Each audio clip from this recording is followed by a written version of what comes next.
اب میرے بھائیوں، شب قدر کے حوالے سے قرآن حکیم کی آیات اور 10 صحیح الاسناد احادیث انشاءاللہ تعالی. میرے بھائیوں، قرآن حکیم میں کم از کم 3 مقامات پر اس رات کا ذکر موجود ہے جس رات کے اندر اللہ تعالیٰ نے قرآن پاک کو نازل فرمایا. وہی رات جو ہے وہ شب قدر بھی ہے، قدر والی رات، لیلۃ القدر. وہی برات چھٹکارے والی رات ہے. قدر تقدیر کے معنوں میں بھی لے سکتے ہیں، فیصلے کی رات.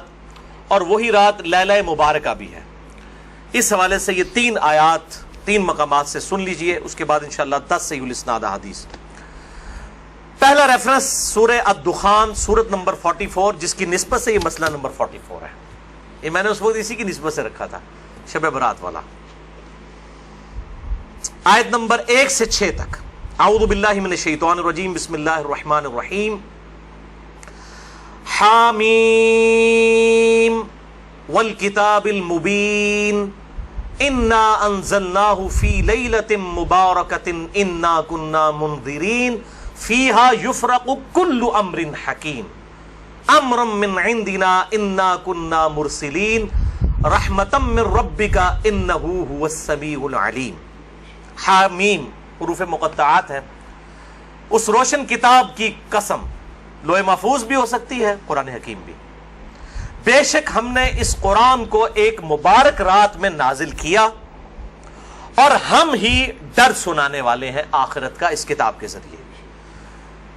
اس رات میں بانٹ دیا جاتا ہے ہر اہم کام. وہ جو کہتے ہیں جی وہ شب برات میں، وہ شب قدر کے بارے میں. تمام کام ہماری طرف سے ہوتے ہیں اور ہم ہی فرشتوں کو بھیجنے والے ہوتے ہیں، یعنی اس میں فرشتے بھی نازل ہوتے ہیں. رحمت ہے تمہارے رب کی طرف سے، بے شک وہ سننے والا اور علم والا ہے. اچھا، اب ظلم یہ کیا گیا، انہوں نے کہا یہ جو ہے وہ شب برات کے بارے میں آیات ہے. اندازہ کریں، اب وہ شب برات کے بارے میں تو قرآن تو شب برات میں نازل نہیں ہوا. انہوں نے کہا نہیں جی قرآن 2 بار نازل ہوا ہے. ایلو سامو، یعنی ایک جھوٹ کو چھپانے کے لیے دوسرا جھوٹ. کہتے ہیں جی ایک دفعہ قرآن جو ہے وہ لوح محفوظ سے پہلے آسمان میں نازل ہوا ہے، تو وہ جو نازل ہوا تھا نا وہ ہوا تھا شب برات میں، اور جو پہلے آسمان سے دنیا میں نازل ہوا ہے وہ شب قدر میں ہوا ہے. اب یہ کہاں لکھا ہوا ہے، کس جگہ پہ لکھا ہوا ہے؟ ایون جو آپ روایتیں بھی ضعیف پیش کرتے ہیں شب برات کے حوالے سے، ان میں بھی یہ موجود نہیں ہے کہ اس کے اندر قرآن نازل ہوا ہے. لیکن ایک جنہوں کہتے ہیں چھڑ دیتی ہے سنبھالو، تو بات مشہور کر دیتے ہیں، حالانکہ اس کی کوئی اصل نہیں ہوتی ہے. قرآن خود اس کی حفاظت کر رہا ہے. قرآن کہہ رہا ہے کہ ہم نے اس قرآن کو ایک بابرکت رات میں نازل کیا. اب قرآن سے پوچھیں کہ وہ رات کہاں ہے، وہ ہے اگلا ریفرنس سورۃ البقرہ آیت نمبر 185. شہر رمضان الذی انزل فیہ القرآن ھدی للناس وبینات من الھدی والفرقان. رمضان کا مہینہ وہ ہے جس میں ہم نے القرآن نازل کیا، جس میں ہدایت ہے اور اس میں ہدایت کے روشن دلائل ہیں اور یہ الفرقان حق اور باطل میں تمیز کرنے والی کتاب ہے. فائنل ٹیسٹمنٹ ہے، اس اولڈ ٹیسٹمنٹ اور نیو ٹیسٹمنٹ کے بعد یہ فائنل ٹیسٹمنٹ. تو اب اگر وہ رات رمضان کے مہینے میں ہے تو وہ پھر شب برات وہ والی نہیں ہوگی. شب برات جو ہے وہ شب برات، شب قدر ہی شب برات ہے، یہی شب مبارکہ ہے. تیسرا ریفرنس قرآن حکیم کی مکمل سورت ہے، سورت القدر، سورت نمبر 97 پارہ نمبر 30 میں. انا انزلناہ فی لیلۃ القدر، بے شک ہم نے اس قرآن کو تقدیر کے فیصلوں والی رات میں نازل کیا. وما ادراک ما لیلۃ القدر، اور تمہیں کیا ادراک ہے، تمہیں کیا پتا کہ یہ لیلۃ القدر کیسی رات ہے. لیلۃ القدر خیر من الف شہر، یہ وہ رات ہے جو کہ 1000 مہینوں سے افضل ہے. یعنی قمری اعتبار سے آپ سمجھ لیں کوئی 84-85 سال، اور سولر ایئرز کے اعتبار سے 82 سال کی عبادت سے بہتر ہے اس رات میں عبادت کرنا. تنزل الملائکۃ والروح فیہا باذن ربہم من کل امر، اس میں فرشتے نازل ہوتے ہیں اپنے رب کی جانب سے تمام اہم کام لے کر. وہی فیہا یفرق کل امر حکیم. دیکھیں قرآن کے پیچھے قرآن کی آیات، قرآن کی سب سے بیسٹ تفسیر وہ ہے جو قرآن سے کی جائے. سلام، یہ رات سراپا سلامتی ہے، ہی حتی مطلع الفجر، اور یہ سلامتی ہے فجر کا وقت شروع ہونے تک، طلوع فجر تک۔ ویسے تو بخاری و مسلم کی میں نے حدیث بیان کی کہ پورا سال ہی آخری تہائی رات میں اللہ تعالیٰ کی طرف سے ندا آتی ہے، لیکن اس کی خصوصیت یہ ہے کہ مغرب کا وقت شروع ہونے سے لے کر طلوع فجر تک یہ پوری کی پوری رات اللہ تعالیٰ کی طرف سے خاص رات ہے، جس میں فرشتے نازل ہوتے ہیں، اہم کام بانٹے جاتے ہیں، تقدیر کے فیصلوں کی رات ہے۔ تو یہی شب قدر ہے، یہی شب برات ہے، یہی لیلہ مبارکہ ہے، یہ سارے کے سارے نام اسی پہ فٹ بیٹھتے ہیں۔ اب آخر میں 10 صحیح الاسناد احادیث اور 10 کی 10 جو ہیں وہ میں مشکات سے ان کے نمبرز بھی بتا دوں گا، اور بخاری اور مسلم پرائمری بکس کے نمبر نہیں بتاؤں گا، مشکات کے نمبر بتاؤں گا جو انسائکلوپیڈیا آف حدیث ہے۔ پہلی حدیث صحیح بخاری صحیح مسلم دونوں میں ہے، مشکات میں ہے 1958۔ آپ صلی اللہ علیہ وآلہ وسلم نے فرمایا جو شخص ایمان اور احتساب کے ساتھ، احتساب کہہ دیں گے آپ 3 چیزوں کو جوڑ کے، اخلاص، ثواب اور اصلاح نفس، جو ایمان اور احتساب کے ساتھ رمضان کے مہینے کے روزے رکھ لے، اللہ تعالیٰ اس کے سابقہ سارے گناہوں کی مغفرت فرما دے گا۔ اور جو ایمان اور احتساب کے ساتھ رمضان کی راتوں کا قیام کر لے، یعنی تراویح قیام اللیل کر لے، اس کے بھی سابقہ سارے گناہ معاف ہو جائیں گے۔ اور جو ایمان اور احتساب کے ساتھ لیلۃ القدر کا قیام کر لے، اس کے بھی سابقہ سارے گناہ معاف، لیکن لیکن لیکن صرف چھوٹے گناہ، کبیرہ گناہ صرف توبہ سے معاف ہوتے ہیں، چھوٹے گناہ تو آٹومیٹکلی معاف ہو جاتے ہیں نیک اعمال کرنے سے۔ اس کے ثبوت میں وہ حدیث ہے صحیح مسلم کی جو مشکات میں ہے 564۔ آپ صلی اللہ علیہ وآلہ وسلم نے فرمایا اگر کبیرہ گناہوں سے بچا جائے تو 5 نمازیں، ایک نماز سے دوسری نماز تک، ایک جمعے سے دوسرا جمعہ، اور ایک رمضان سے دوسرا رمضان، درمیان کے تمام گناہوں کا کفارہ بن جائیں گے اگر کبیرہ سے بچا جائے۔ تو نماز چھوڑنا خود ہی کبیرہ، ورنہ لوگ کہیں جی ایک رمضان ہی پڑھ لو، دوسرے رمضان خالی پار کیوں؟ صحیح مسلم میں حدیث ہے مشکات میں ہے 569 کہ بندے کے کفر اور اسلام، شرک اور اسلام کے درمیان فرق نماز ہے۔ یہ اتنا کبیرہ گناہ ہے کہ بندے کے کفر اور اسلام کا فرق ہے۔ تو جو کبیرہ گناہ کر رہا ہے نماز والا، اس کا کیسے ایک جمعے سے دوسرا جمعہ کفارہ بن سکتا ہے، یا ایک رمضان سے دوسرا رمضان کفارہ بن سکتے ہیں؟ دوسری حدیث بھی بخاری اور مسلم سے ہے، مشکات میں 2083۔ آپ صلی اللہ علیہ وآلہ وسلم نے فرمایا شب قدر کو رمضان کے آخری عشرے کی تاک راتوں میں تلاش کرو، 21ویں، 23ویں، 25ویں، 27ویں اور 29ویں۔ تیسری حدیث بھی بخاری اور مسلم سے ہے اور مشکات میں اس کا نمبر ہے 2086۔ آپ صلی اللہ علیہ وسلم نے رمضان کا پہلا عشرہ اعتکاف کیا، پھر دوسرا عشرہ بھی اعتکاف کیا، پھر سر مبارک خیمے سے باہر نکالا اور کہا کہ میں نے پہلا عشرہ اعتکاف کیا تھا شب قدر کی تلاش میں، لیکن مجھے نہیں ملی، دوسرے میں بھی نہیں ملی۔ پھر ایک فرشتے نے آ کے مجھے خبر دی کہ اس کو آپ آخری عشرے میں تلاش کریں، اگر تم میں سے کوئی اعتکاف میرے ساتھ کرنا چاہتا ہے تو کر لے۔ اور پھر آپ صلی اللہ علیہ وآلہ وسلم نے فرمایا مجھے خواب میں وہ رات دکھا دی گئی، اور اس میں مجھے رات میں وہ خواب میں دکھائی گئی لیکن پھر مجھے بھلا دی گئی۔ سنقرئک فلا تنسى الا ما شاء اللہ، اے نبی ہم تمہیں پڑھائیں گے، تم کبھی نہیں بھولو گے مگر جب اللہ چاہے گا۔ بھلا دی گئی، اور اس کیوں بھلائی گئی وہ آگے بخاری کی حدیث بھی آ جائے گی۔ پھر بھلا دی گئی۔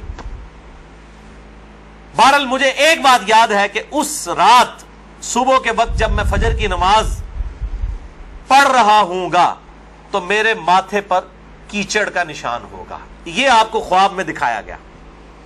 اور اسی حدیث میں الفاظ ہیں کہ 21ویں رات جب آئی، یعنی 20ویں اور 21ویں روزے کی درمیانی رات، اس میں جب آپ نے 21ویں روزے کی جب فجر پڑھی تو اس رات کافی بارش ہوئی، مسجد نبوی کی چھت ٹپکنے لگی، اور ظاہر ہے کہ قالین وغیرہ تو نہیں ہوتے تھے، مٹی پہ ہی نماز پڑھی جاتی تھی، یہی افضل ہے۔ لہٰذا اہل تشیع کا پارشلی مقدمہ اس حوالے سے مضبوط ہے کہ مٹی پہ ہی سجدہ ہونا چاہیے۔ تو بہرحال آپ صلی اللہ علیہ وآلہ وسلم کے ماتھے پر مٹی کا نشان پڑ گیا۔ صحابہ کہتے ہیں جب نماز کے بعد آپ صلی اللہ علیہ وسلم جب رخ انور صحابہ کی طرف کرتے تھے تو انہوں نے دیکھا کہ آپ صلی اللہ علیہ وآلہ وسلم کے ماتھے پر مٹی کا نشان ہے، تو صحابہ کو پتہ چلا اچھا آج شب قدر تھی۔ اچھا اب آپ دیکھیں کہ یہ نہیں ہے کہ کوئی شے نظر آ جاتی ہے، ورنہ صحابہ کو بھی نظر آئی، آپ صلی اللہ علیہ وسلم کو بھی کوئی چیز نظر نہیں آئی. اور یہاں اتنا مشہور کیا کہتے ہیں جی سمندر کا پانی میٹھا ہو جاتا ہے، اور ایک کوڑ مارنے چھڑ دو ہوں ماڈرن دور جے کسی گورے نے سن لی نا گل، اور جناب بہ جائے گا رمضان دا پورا مہینے روزانہ دا ایک ٹیسٹ لے گا اور کہے گا 10واں کس داڑے جناب شاید انہوں میٹھا ہوتا ہے سمندر دا پانی. جس سارے درخت سجدے میں گر پڑتے ہیں، بھائی ہم سی سی ٹی وی کیمرے لگا لیتے ہیں، پتہ لگ جائے گا کس وقت گرتے ہیں. یہ سب جھوٹ ہے، کسی روایت کے اندر موجود نہیں ہے. بس صرف آپ نے قیام کرنا ہے رات کا، کوئی ایک رات اس میں ہوگی. اسی لیے دیکھیں یہ فکس بھی نہیں کر کے بتائی گئی کہ فلاں ہے، کہا کہ 5 ہیں، 21ویں 23ویں 27ویں 25ویں 27ویں اور 29ویں. چوتھی حدیث صحیح مسلم سے عبداللہ بن انیس کی، مشکات میں 2087. اس میں بھی یہ پورا واقعہ ہے، لیکن اس میں الفاظ یہ ہیں، اب دوسرے صحابی کہتے ہیں کہ وہ 23ویں شب تھی. ابو سعید خدری کہہ رہے ہیں وہ 21ویں تھی کیچڑ والی، اور عبداللہ ابن انیس کہہ رہے ہیں وہ 23ویں تھی. لیکن یہی دو اختلاف آ گئے. تو وہ 21ویں بھی ہو سکتی ہے، 23ویں بھی، 25ویں بھی، 27ویں بھی. اور اس کی حکمت کیا ہے بدلنے کی میں بعد میں بتاتا ہوں. تو یہ شب قدر کے حوالے سے ایک دعا بھی بڑی مشہور ہے، اللہم انک عفو تحب العفو فاعف عنی. یہ روایت مشکات میں بھی موجود ہے 2091 اور جامع ترمذی اور سنن ابن ماجہ میں موجود ہے، لیکن یہ روایت منقطع ہے. وہ تابعی جو ہے عبداللہ بن بریدہ، اس کا سماع اما عائشہ سے ثابت نہیں ہے. شیخ البانی سے حسن درجے تک پہنچاتے ہیں. بہرحال دعا کے بارے میں میرا موقف یہ ہے، چاہے کوئی ضعیف روایت بھی ہو، اگر کوئی دعا کے طور پہ اسے کر لے تو میں اس کے اوپر کوئی فتوی والا معاملہ نہیں کرتا. امام دارقطنی نے بھی یہ بات لکھی ہے کہ یہ منقطع روایت ہے. اللہم انک عفو تحب العفو فاعف عنی. 5ویں حدیث صحیح مسلم سے ہے، مشکات میں ہے 2088. سیدنا ابی ابن کعب کو کسی نے بتایا کہ عبداللہ ابن مسعود کہتے ہیں رضی اللہ تعالیٰ عنہ کہ جو شخص روزانہ آخری پہر جاگے گا تہجد کے وقت تو وہ شب قدر پا لے گا. اب یہ دیکھیں کہ روزانہ جو جاگے گا ظاہر وہ پا ہی لے گا. عبداللہ ابن مسعود کی جب یہ بات پہنچی ابی ابن کعب تک تو انہوں نے کہا اللہ تعالیٰ ہمارے بھائی پہ جو ہے وہ رحم فرمائے. انہوں نے شاید یہ بات اس لیے کہی کہ لوگ صرف اکتفا ہی نہ کر لیں رمضان کے قیام پہ ہی، اس لیے انہوں نے یہ بات کی ہوگی، ورنہ ہمارے بھائی عبداللہ ابن مسعود کو یہ بات خوب پتہ ہے کہ شب قدر جو ہے یہ رمضان کے آخری عشرے میں آتی ہے. اور پھر انہوں نے کہا کہ میں اللہ کی قسم اٹھاتا ہوں کہ شب قدر جو ہے وہ 27ویں رات ہے. اور تابعی کہتے ہیں کہ انشاءاللہ کے بغیر قسم کھائی، کیونکہ اگر آپ انشاءاللہ کے ساتھ قسم کھائیں نا تو وہ قسم ڈاؤٹ فل ہوتی ہے کہ اگر اللہ نے چاہا تو. انشاءاللہ کے بغیر قسم کھائی جاتی ہے تو کنفرم ہوتا ہے کہ وہ بات ڈیفینیٹ کر رہا ہے، کرنے والا واقعی قسم کھا رہا ہے. تو پھر پوچھا گیا آپ کو کیسے پتا ہے کہ 27ویں ہے؟ انہوں نے کہا اس لیے کہ آپ صلی اللہ علیہ وآلہ وسلم نے ہمیں نشانی بتائی ہے کہ اس رات جب سورج صبح کے وقت طلوع ہوتا ہے تو بغیر شعاؤں کے ہوتا ہے، یعنی بالکل ٹکیاں نکلتی ہے. اور ویسے تو عموماً ویسے بھی ٹکیاں نکلتی ہے، لیکن وہ شاید زیادہ دیر تک کے لیے ٹکیاں رہتی ہے. اب حالانکہ باقی روایتوں کے اندر 21ویں 23ویں بھی آیا ہے، اور یہ قسم اٹھا کے 27ویں، تو اس سے مراد پھر تطبیق یہ ہوگی کہ جو انہوں نے پائی ہے وہ اس سال 27ویں کو آئی ہوگی، ورنہ تو یہ بدلتی رہتی ہے. 6ٹھی حدیث صحیح بخاری سے ہے، مشکات میں 2095 کہ آپ صلی اللہ علیہ وآلہ وسلم شب قدر کا دن بتانے کے لیے کہ آپ کون سی رات کو یہ آئے گی باہر تشریف لائے تو 2 مسلمان آپس میں جھگڑ رہے تھے. یہ جھگڑنے کی نحوست دیکھیں. آپ صلی اللہ علیہ وسلم بھول گئے اور آپ نے فرمایا کہ مجھے اللہ نے بتائی تھی وہ رات لیکن پھر مجھے بھلا دی گئی، سنقرئک فلا تنسى الا ما شاء اللہ. اور پھر آپ نے فرمایا کہ اس وجہ سے بھلائی گئی کہ یہ 2 مسلمان آپس میں جھگڑ رہے تھے، اور پھر کہا ہو سکتا ہے کہ اللہ کی اسی میں بہتری ہو، یہ بھی ساتھ کہہ دیا، ورنہ انہوں 2 مسلمانوں نے لوگ قیامت تک کوستے رہتے. بھائی اللہ نے بتانا ہوتا تو بعد میں بتا سکتے، اللہ کے لیے تو کوئی مسئلہ نہیں تھا، اسی میں بہتری ہو، اور یہ واقعی بہتری ہے. اور پھر فرمایا اب تم اسے 21ویں 23ویں اور 25ویں میں تلاش کرو. اب یہاں 27ویں 29ویں کا ذکر کوئی نہیں ہے، وہ الگ سے حدیث میں. تو حکمت یہ ہے بیسیکلی اس کو ڈیفرنٹ کرنے میں تاکہ لوگ یہ پورا عشرہ جو ہے وہ اہتمام کریں. دوسرا لوگ کہتے ہیں جی جس رات میں قرآن نازل ہوا تھا وہ ہوگی تو کوئی ایک ہی رات نا، یا 21ویں ہوگی. یہ تو نہیں ہے کہ 14 اگست اس دفعہ جو ہے 14 اگست کو آئے تو اگلی دفعہ 14 اگست جو ہے وہ 21 اگست کو آ جائے, اس طرح تو نہیں ہوگا. 14 اگست تو 14 اگست کو ہی آئے گا. تو یہ کیا وجہ ہے کہ قرآن جس رات میں نازل ہونا شروع ہوا وہ تو یا 21ویں تھی یا 23ویں تھی یا 25ویں یا 27ویں یا 29ویں, تو اگلے سال بھی وہی ہونی چاہیے. تو یہ دنیاوی اعتبار سے تو یہ بات بالکل ٹھیک ہے. لیکن جب اللہ تعالیٰ نے اس کی سیلیبریشن اس طرح کر دی ہے کہ اس سال میں اس کی سیلیبریشن کروں گا 21ویں کو, اگلے سال 23ویں کو, اس سے اگلے سال 27ویں کو, اس سے اگلے سال پھر شاید 21ویں کو ہو جائے, پھر کبھی 29ویں کو, تاکہ یہ روٹیٹ کرتی رہے, مسلمانوں کا شوق برقرار رہے. اس میں نظر کچھ نہیں آنا ہوتا, بس قیام کرنا ہوتا ہے. اللہ تعالیٰ 82 سال کی عبادت کا ثواب لکھ دے گا. اور اس کا آسان طریقہ میں آپ کو اینڈ پہ 2 حدیثیں بتا دوں گا سست الوجود لوگوں کے لیے انشاءاللہ میرے جیسے. 7ویں حدیث بھی بخاری اور مسلم دونوں میں ہے, مشکات میں 2090. اما عائشہ کہتی ہیں کہ جب رمضان کا آخری عشرہ ہوتا تو آپ صلی اللہ علیہ وسلم عبادت کے لیے کمر بستہ ہو جاتے, خود بھی راتوں کو جاگتے اور اپنے گھر والوں کو بھی جگایا کرتے. اللہ تعالی ہمیں بھی اس سنت پر عمل کرنے کی توفیق عطا فرمائے, آمین. 8ویں حدیث صحیح مسلم سے ہے, مشکات میں 2089. اما عائشہ رضی اللہ تعالیٰ عنہ کہتی ہیں کہ آپ صلی اللہ علیہ وسلم جس قدر رمضان مبارک کے آخری عشرے میں عبادت اور سخاوت والا معاملہ کرتے تھے, پورا سال کبھی ایسا نہیں کرتے تھے, اس آخری عشرے میں خصوصاً. 9ویں حدیث تو ہے ہی بالخصوص پرٹیکولرلی اعتکاف کے حوالے سے, اور اعتکاف بھی بیسیکلی شب قدر کی تلاش کے لیے ہوتا ہے. کم از کم 10 دن مسجد میں ٹکا تو رہے گا نا, چلو ستے ہی لب گئی مسجد ہی تو مل جائے گی نا انہوں شب قدر, اور کوئی نہیں تو لوگ فجر اور عشاء کی نماز ہی جماعت سے پڑھا دیں گے. خراٹے لے رہے ہوں تو اعتکاف والوں کی تو ویسے ہی شامت آئی ہوتی ہے بیچاروں کی, اعتکاف والوں کو تو رات کو بھی نہیں سونے دیتے, اور درس بھی مجبوراً بیچارے اعتکاف والوں کو ہی سننا پڑتا ہے. تو بخاری اور مسلم میں حدیث ہے, مشکات میں 2097. اما عائشہ رضی اللہ تعالیٰ عنہ کہتی ہیں کہ آپ صلی اللہ علیہ وسلم رمضان کے آخری عشرے کا اعتکاف فرمایا کرتے تھے یہاں تک کہ آپ کی وفات ہو گئی. ہر سال اعتکاف کرتے تھے آپ صلی اللہ علیہ وآلہ وسلم. یہ سنت موقدہ کفایہ ہے, چند لوگ کر لیں تو باقیوں کی طرف سے ادا ہو جائے گی. اور پھر آپ صلی اللہ علیہ وسلم کی وفات کے بعد آپ کی بیویاں بھی مسجد نبوی میں اعتکاف کیا کرتی تھی. لیکن اسی کانٹیکسٹ میں بخاری مسلم میں حدیث ہے, ایک دفعہ آپ صلی اللہ علیہ وآلہ وسلم نے جو ہے وہ مسجد نبوی میں اعتکاف کے لیے خیمہ لگایا. کسی ایک بیوی نے آ کے خیمہ لگایا, پھر دوسری نے بھی وہ سوکن والا سلسلہ کرتے کرتے کئی خیمے لگے. آپ نے ساروں کے کھڑوا کے اپنا بھی کھڑوا دیا. اس سال آپ نے اعتکاف ہی نہیں کیا. پھر آپ نے اگلے سال صحیح بخاری میں آتا ہے 20 دن کا اعتکاف کیا, اور وہ آپ کا آخری سال تھا.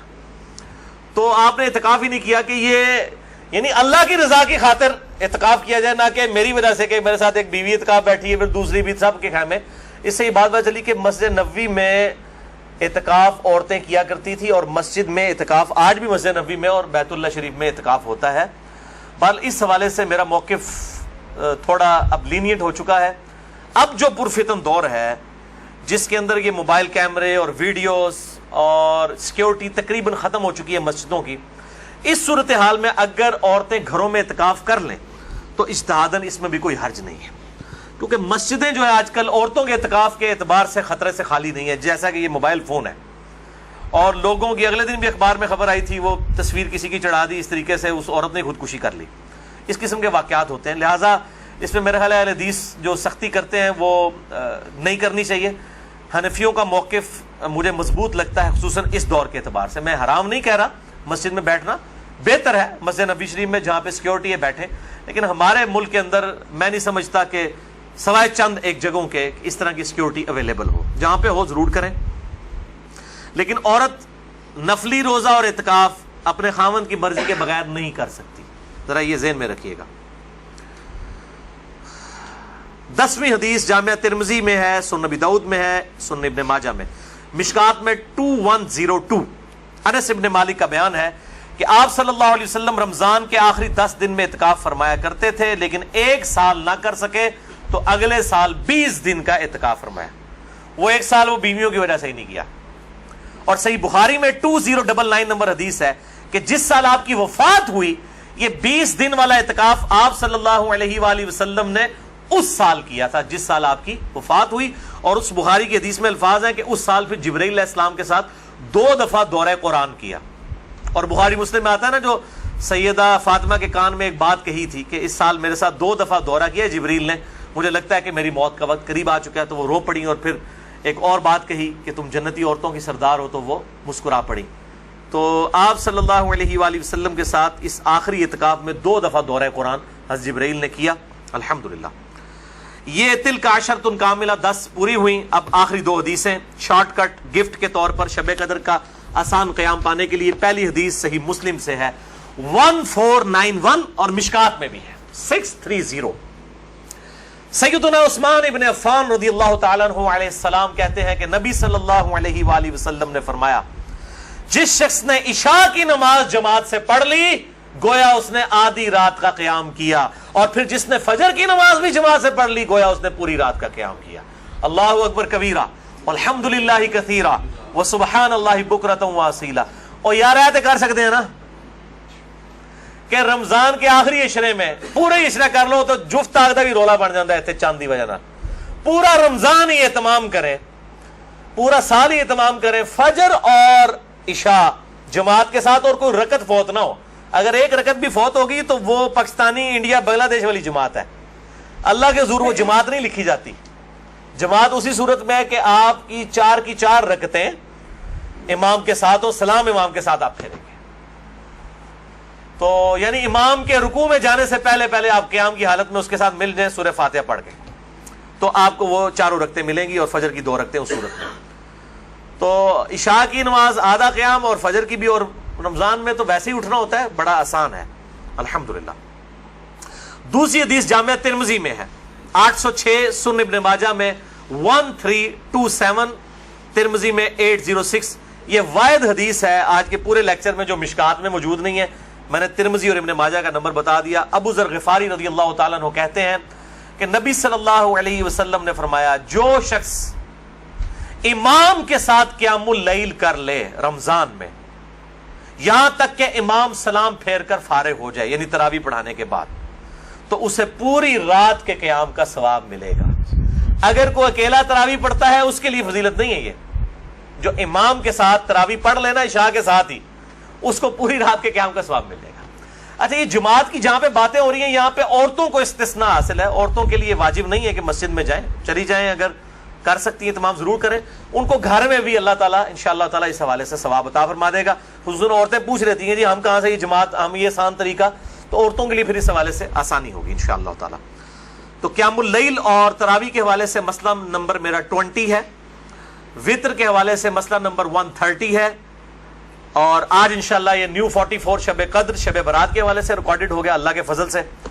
رمضان کا آلریڈی 53 ہے، لیکن میں انشاءاللہ اگلے 2 ہفتوں میں اسے 2 نشستوں میں ریوائز کر کے ریکارڈ کروا رہا ہوں انشاءاللہ ڈیٹیل کے ساتھ، 53A اور 53B مسئلہ کے عنوان سے انشاءاللہ تعالی۔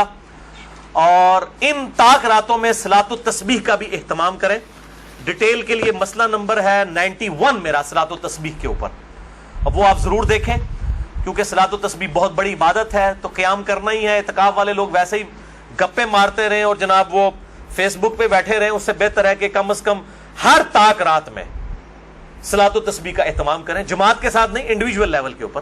نفلی نماز جو ہے وہ جماعت کے ساتھ، اگر بغیر دعوت کے کبھی کبھار ہو جائے وہ الگ بات ہے، وہ ثابت ہے، بخاری مسلم سے ثابت ہے، لیکن یہ جس طریقے سے اشتہار بازی کی ہوتی ہے کہ فلاں مسجد میں صلاۃ التسبیح کی جماعت اتنے بجے ادا کی جائے گی، یہ چیز ٹھیک نہیں ہے۔